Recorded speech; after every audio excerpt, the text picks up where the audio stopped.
(12월 17일) 자살하는 날. 2019년 12월 온라인 커뮤니티에 익명으로 섬뜩한 제목의 글이 올라왔습니다. 본문에는 꼭 이라는 한 글자만 적혀 있었죠. 남자일까 여자일까, 학업에 지친 학생일까, 취업 문턱에서 좌절한 청춘일까, 아픈 사랑을 끝낸 연인인지 삶의 무게에 짓눌린 가장인지 아무것도 알 수 없었습니다. 분명한 사실은 이것뿐이었습니다. 누군가 죽음을 원하고 있다. 이 글엔 순식간에 댓글이 200개 넘게 달렸습니다. 첫 댓글은 왜? 라는 질문이었습니다. 자살을 결심했다는 이는 이렇게 답했습니다. 무능한 내가 싫어. 뭘 해도 실패해버리는 내가 혐오스러워. 남들도 나를 한심하게 보겠지. 잘하는 게 없는데 왜 살아야 해? 이렇게 자존감이 낮은 것도 싫어. 나는 힘들어할 자격도 없어. 나한테 들어가는 모든 것이 아까워. 옷깃 한번 스치지 않은 이에게 연민을 느낀 사람들은 이 글에 댓글을 달기 시작했습니다. 12월 18일에 딸기 축제 갈래? 내가 사줄게. 별일 아니라는 듯이, 하려는 걸 그냥 좀 미루라는 듯이 누군가 댓글을 남겼습니다. 18일에 딸기 축제 가고 19일에는 나랑 바다 가자. 하루 더 미룰 이유가 생겼습니다. 나 21일에 생일인데 축하해줘. 이틀을 더 미뤄야 했고, 나 25일에 월급날인데 맛있는 거 사줄게. 나흘을 더 늦춰야 했습니다. 그 뒤에도 타인들은 이름 없는 그 사람의 계획을 자꾸 어그러뜨렸습니다. 나 27일에 생일인데 아이스크림 케이크 나눠줄게. 헐, 나도 27일에 생일인데 나도 낄래. 우리 봄에 맛있는 거 잔뜩 먹자. 조금만 더 살자. 위로의 글도 있었습니다. 실패하면서도 분명 얻는 게 있어. 그게 네가 나아가고 있다는 증거야. 누구나 성공하는 속도는 천지차이래. 단지 조금 느린 사람이 있을 뿐이야. 이런 댓글 행렬이 마무리된 이후의 이야기는 아직까지 알려지지 않았습니다. 그 게시판에 글쓴이로 보이는 사람의 글은 다시 올라오지 않았고, 뒷이야기를 전하는 다른 이의 글도 찾을 수 없었죠. 댓글 중간중간에 답변을 적은 것으로 미뤄보아 글쓴이가 자신의 죽음을 만류하는 댓글들을 다 읽었겠거니 짐작할 뿐입니다. 12월 17일에 그 사람이 평안했기를, 18일에는 딸기 축제에 가고, 19일에는 바다를 보고, 21일에는 함께 생일을 축하하고, 25일 성탄절에는 맛있는 밥을 얻어 먹었기를. 그렇게 겨울을 지나고 봄을 넘겨 여름에도, 다시 겨울에도 느리지만 제 속도로 걸어가기를. 미래의 어느 해 12월 17일에는 살게 된 날이라는 제목의 글이 올라오기를 간절히 기도합니다. 비가 내리는 날이었습니다. 배달원은 오토바이로 배달을 하다 빗길에 미끄러지고 말았죠. 음식은 뒤섞였고 배달 시간도 엄청 늦어버렸습니다. 겨우 도착했더니 시간은 이미 주문한 지 1시간 반이나 지나 있었습니다. 어떡하지? 떨리는 마음에 배를 눌렀고, 문이 열리자마자 배달원은 비에 홀딱 젖은 채 고개를 숙여 용서를 구했습니다. 죄송합니다. 제 실수입니다. 돈은 안 받겠습니다. 그런데 음식을 주문한 손님의 뜻밖의 한마디. 배달원은 그 말을 듣고 눈물을 펑펑 흘릴 수밖에 없었습니다.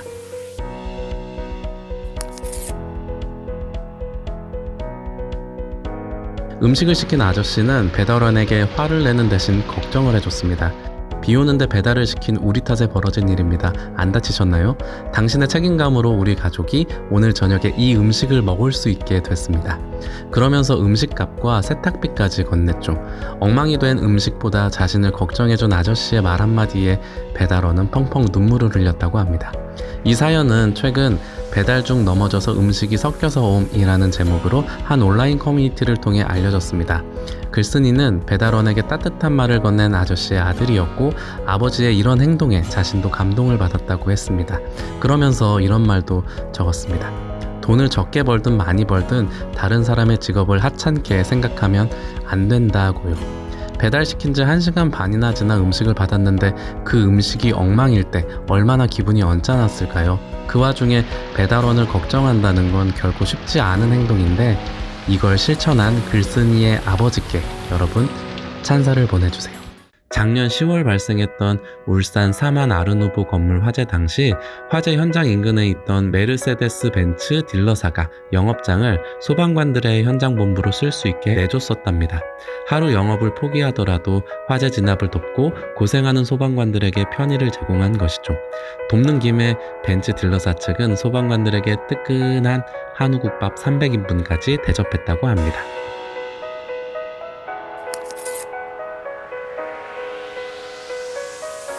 작년 10월 8일 밤 울산 남구 사만 아르누보 아파트에 불이 났습니다.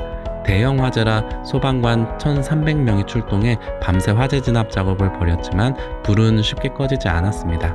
화재 현장 인근에 있던 벤츠 딜러사인 스타자동차 유재진 회장은 날이 밝자마자 현장에 갔습니다. 그런데 화재와 사투를 벌인 소방관들이 길 위에서 휴식을 취해야 했고 화장실도 제대로 갈 수 없더랍니다. 현장 근처 골목엔 주민 차량이 잔뜩 주차돼 있었고 인근 공터는 화재 잔해가 가득해 마땅한 장소가 없었기 때문이죠. 이를 본 스타자동차 측은 괜찮다면 우리 대리점이라도 현장 지휘본부로 써달라고 소방당국에 먼저 제안했습니다. 그렇게 된다면 하루 정상 영업을 포기해야 했지만 일단 소방관들을 돕는 게 우선이라고 판단했던 거죠. 스타자동차는 5층 규모 전시장을 오전 7시부터 소방관을 포함한 인력 약 1,300명에게 내줬습니다. 이뿐만 아니라 1,000만 원 상당의 점심과 간식거리도 대접해줬다고 합니다. 소방관들이 힘을 얻었기 때문인지 다행히 화재는 이날 오후 2시 50분쯤 완전히 진압됐습니다. 유재진 회장은 메르세데스 벤츠의 사회공헌위원으로 활동하고 있는 것으로 알려졌습니다. 매년 사랑의 헌혈과 사랑의 쌀을 기부하고 지역 자율방범대에도 차량 한 대씩을 기증하고 있습니다. 겨울마다 환경미화원분들 추위에 떨지 마시라고 방한복 200벌도 제공하고 있답니다. 어쩌면 소방관들에게 베푼 호의도 즉흥적인 게 아니라 이런 사회를 향한 따뜻한 시선이 있었기 때문에 가능했을 겁니다. 호의는 누구나 베풀 수 있지만 그렇다고 누구나 쉽게 할 수 있는 일은 아니기 때문이죠. 학교 다닐 때 배웠던 기업가 정신이라는 게 바로 이런 건가 봅니다. 아무튼 곳곳에 숨어있는 이런 작은 영웅들 덕분에 우리 사회의 온도는 오늘도 조금 올라갔습니다. 37살 홍지훈 씨가 베트남에서 연락을 받은 건 2019년 11월이었습니다. 다낭에 머물던 여동생이 중증 댕기열에 걸려 위독하다는 연락이었죠. 곧장 비행기를 탔고 다음날 현지에서 동생을 만났지만 남매에게 허락된 시간은 이틀이 채 되지 않았습니다. 비행기에 오를 때의 설렘을 유난히도 좋아해 그렇게 여행을 즐기던 동생은 끝내 타국에서 숨을 거두고 말았죠. 안타까운 이야기지만 영상을 끝까지 봐주시면 아직은 살만한 세상이라고 느끼실 수 있으실 겁니다.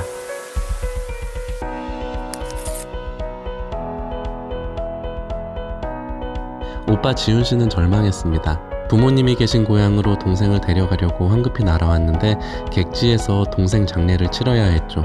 우리 영사관과 한인교회의 도움을 받아 간신히 화장을 마쳤고 어느 교민이 나서준 덕에 한국 항공사 귀국편을 구할 수 있었습니다.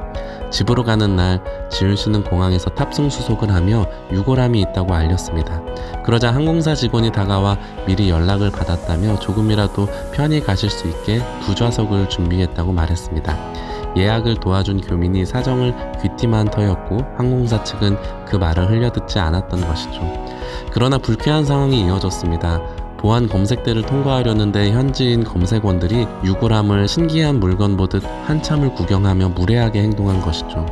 이어진 출국심사대에서도 방부 처리 확인서를 제시하니 출입국 직원은 그게 마치 벌레라도 되느냐 두 손가락만 사용해 겨우 들었습니다. 지훈 씨는 억장이 무너졌지만 눈물을 삼켰습니다. 심사를 마치고 들어간 출국장은 관광지에서 즐거운 추억을 안고 떠나는 여행자들로 떠들썩했고 지훈 씨는 그들 사이로 쓰라린 기억을 품은 채 바삐 걸었습니다. 마침내 도착한 탑승구 앞에서 유골함을 가슴에 안아들고 기다리던 그에게 뜻밖의 일이 벌어졌습니다. 항공사 유니폼을 입은 사람이 지훈 씨에게 다가와 동생분과 함께 가시죠? 먼저 체크인 하실 수 있게 도와드리겠습니다 라고 했습니다. 그를 따라 탑승구를 지나니 이번에는 아까 두 좌석을 준비했다던 직원이 기다리고 있었죠. 좌석까지 안내하겠다는 직원과 나란히 탑승용 다리를 걸으며 짧은 대화를 나눴습니다. 모든 승무원에게 얘기해뒀습니다. 불편한 점은 언제든 말씀해 주시고요. 그리고 직원은 이렇게 덧붙였습니다. 동생분의 마지막 비행을 저희가 함께 할 수 있어서 매우 영광입니다.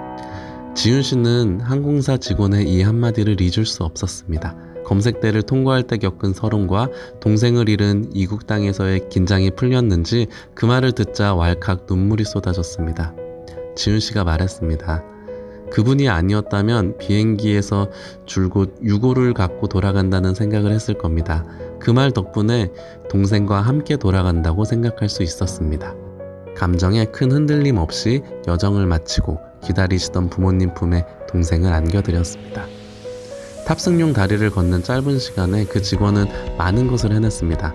동생의 명복을 빌었고 가족의 슬픔에 안타까운 마음을 전하면서도 안전하게 비행하겠다는 다짐까지 건넨 것이죠. 동생분의 마지막 비행을 저희가 함께 할 수 있어서 매우 영광이라는 이 말 한마디를 위해 항공사 직원은 얼마나 고민을 많이 했을까요? 어쩌면 아무 힘없어 보이는 말 한마디가 때론 누군가에게 가장 귀한 것이 되어 가슴에 남기도 한다는 사실을 알고 있었나 봅니다. 사진 속 한 남자가 자신이 입고 있던 방한 점퍼를 벗어 노숙인에게 입혀주고 있습니다. 그리고는 주머니 속에서 뭔가를 꺼내 노숙인에게 쥐어줍니다. 1월 18일 오전 서울역 앞에서 있었던 일입니다. 이날 서울 역사 안에서 문재인 대통령의 신년 기자회견을 보는 사람들을 취재한 뒤 나오던 한겨레 신문 백수와 사진 기자는 이 장면을 촬영했습니다. 그리고 노숙인에게 달려가 무슨 일이냐고 물었습니다. 그랬더니 돌아온 노숙인의 대답. 너무 추워서 커피 한 잔 사달라고 부탁했는데 아무런 대꾸도 없이 내 어깨를 잡더니 입고 있던 외투와 장갑을 줘. 너무 고맙고 눈물이 납니다. 남자가 노숙인에게 준 건 장갑과 5만원짜리 지폐 한 장이었습니다.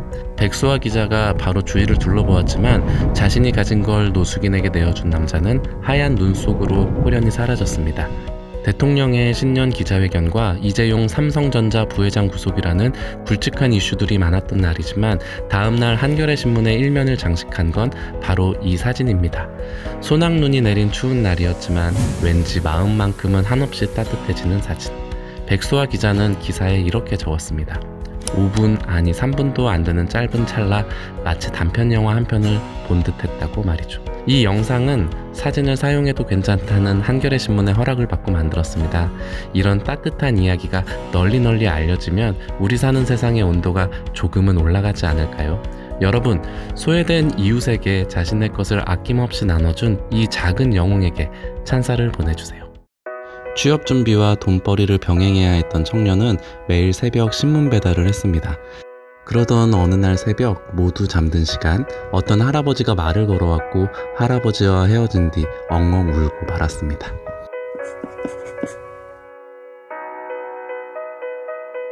취업준비생인 김성공 씨는 매일 새벽 1시부터 4시까지 아파트 단지를 돌며 신문을 배달했습니다.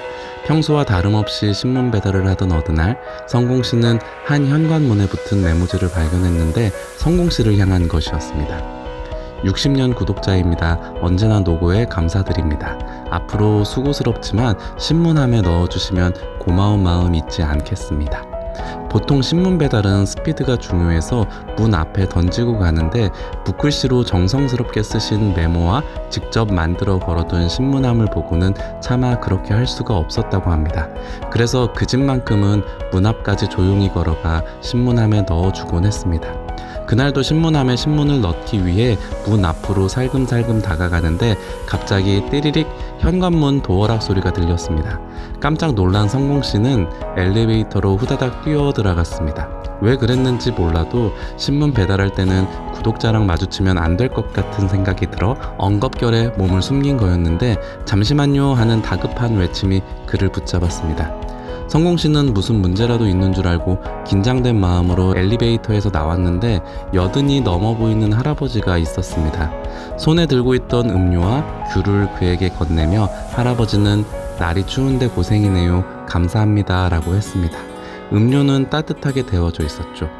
처음 겪는 상황에 아무런 말도 못하고 서 있는 그를 빤히 쳐다보던 할아버지가 물었습니다. 어려 보이는데 왜 이 일을 해요?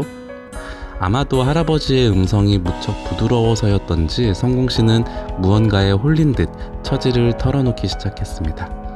중간에 진로를 바꾸는 통에 남들보다 시작이 늦었고 이런저런 일을 하며 취업 준비 중인데 어머니 환갑이 다가와 여행이라도 보내드리려고 신문 배달을 시작했다.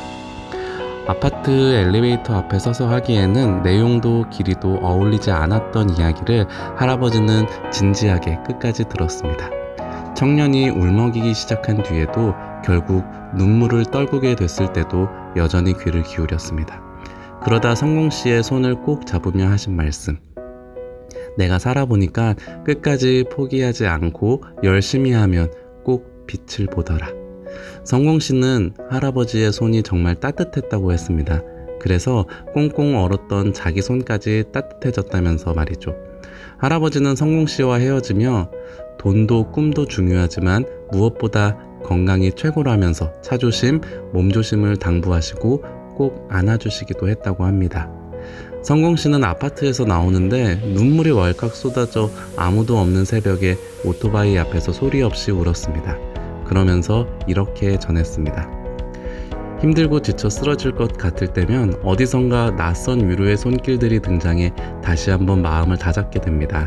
날은 계속 추워지고 나이는 계속 먹어가고 사는 건 여전히 힘들지만 저는 끝까지 포기하지 않고 제 길을 위해 달리렵니다. 그동안 도움 주신 모든 분들에게 보답하는 그날까지 더 열심히 살렵니다. 감사합니다. 다들 행복하세요. 아자! 저도 할아버지처럼 마음이 따뜻한 사람으로 아름답게 늙어가고 싶네요. 3살 아이와 함께 기차에 탄 임신부. 아이가 다리 아프다며 칭얼대자 한 군인이 아이를 무릎 위에 앉히고 보살펴줬는데 이날 이후 아이의 꿈은 군인이 됐습니다. 4년 뒤 엄마가 당시를 떠올리며 너무 고마웠다고 페이스북에 글을 올렸는데 이 글엔 놀랍게도 그때 그 군인의 댓글이 달렸습니다.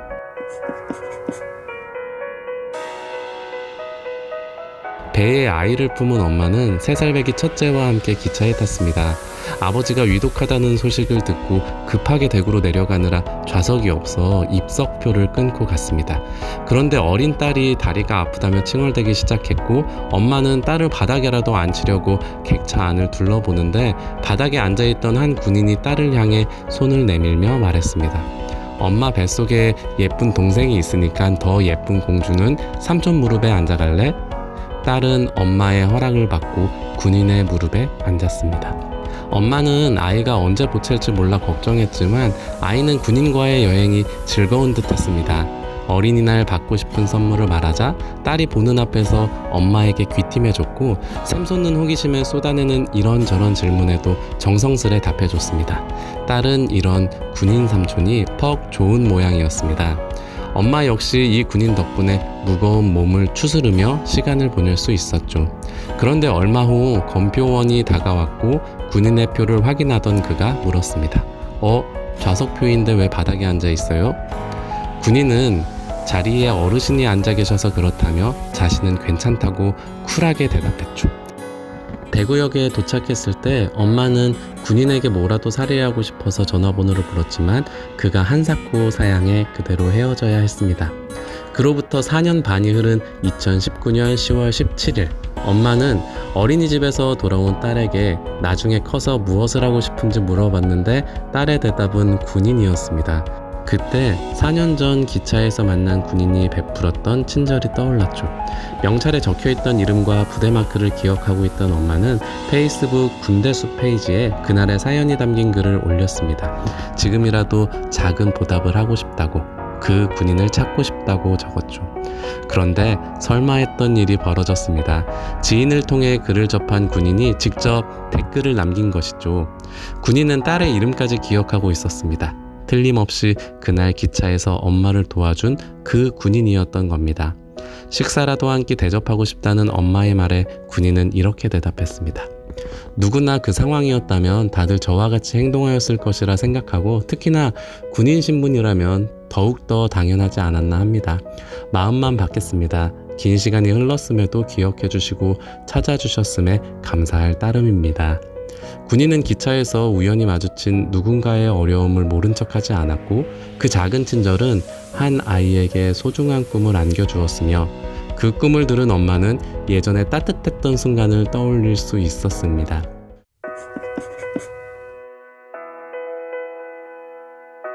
신입사원이 입사한 지 5개월이 지났습니다. 그런데 그 신입사원의 할머니가 치매에 걸려 매일 회사로 전화를 겁니다. 어제도 전화했었다는 사실을 잊은 채 우리 손자 오늘 첫 출근이니 잘 좀 부탁한다면서 말이죠. 치매를 앓는 할머니에겐 모든 날이 손주의 첫 출근 날이었던 거죠. 그래서 할머니는 걱정되는 마음에 손주가 취직했을 때 수첩에 적어준 번호로 매일 전화를 걸었습니다. 처음에는 회사 대표 번호로 전화가 오는 바람에 손주가 대신 여기저기 사과하러 다닌 적도 있습니다. 그 모습이 안타까워서 신입사원의 직장 선배인 박영웅 씨는 신입사원에게 말했습니다. 내가 어르신들 상대 좀 해. 그 전화 내가 받을 테니까 할머니한테 회사 번호를 내 자리 번호로 알려드려. 그날부터 영웅 씨와 할머니의 통화가 시작됐습니다. 이후 4개월 동안 할머니는 매일 전화해 우리 손주 잘 부탁한다고 했고, 영웅 씨는 할머니에게 저 손자분 회사 선배인데 손자분이 일을 너무 잘한다고 말씀드렸습니다. 할머니는 영웅 씨의 말에 뛸 듯이 기뻐하셨고요. 영웅 씨는 지난 3월 11일 온라인 커뮤니티에 이런 내용의 글을 적으며 할머니가 치매로 다 잊으셨어도 내 새끼 사랑하는 마음은 잃지 않으셨나 봅니다 라며 흐뭇해했습니다.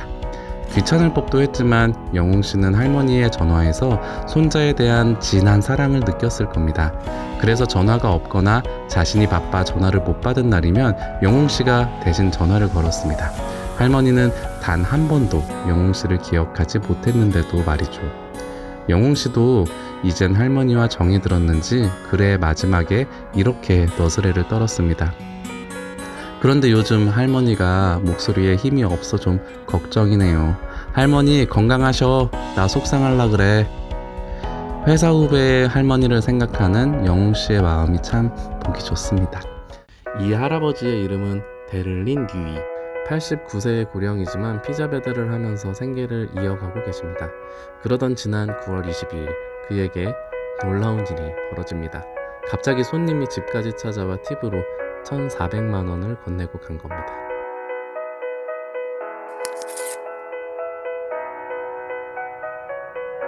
이날 아침 그의 단골 손님인 카를로스 벨디즈와 그의 아내가 뉴이 할아버지 집에 찾아옵니다. 왜 집까지 찾아왔지? 의아해하는 할아버지에게 벨디즈 부부는 최근 틱톡에서 있었던 놀라운 이야기를 꺼냅니다. 우리가 할아버지 이야기를 틱톡에 올렸는데 53,000명이 넘는 팔로워들이 할아버지의 사연을 궁금해하더라. 89세의 나이에도 피자 배달 일을 하는 할아버지를 돕고 싶어 하더라. 그래서 십시일반 돈을 모았는데 그게 한 1,400만 원 정도 되더라. 뭐 이런 얘기들 말이죠. 1,400만 원. 무려 1,400만 원입니다. 뉴이 할아버지는 사회보장연금을 받고 있었지만 이것만으로는 생활비와 집세를 감당할 수 없어서 배달 일을 시작했습니다. 생계를 위해 한 주에 30시간씩 일을 했죠. 적지 않은 나이에 많이 힘드셨을 텐데도 항상 친절한 모습으로 최선을 다하셨습니다. 벨디즈 부부는 할아버지의 이런 모습에 큰 감동을 받았고, 그래서 피자를 주문할 때마다 늘 뉴이 할아버지가 일하는 가게에 전화를 했습니다.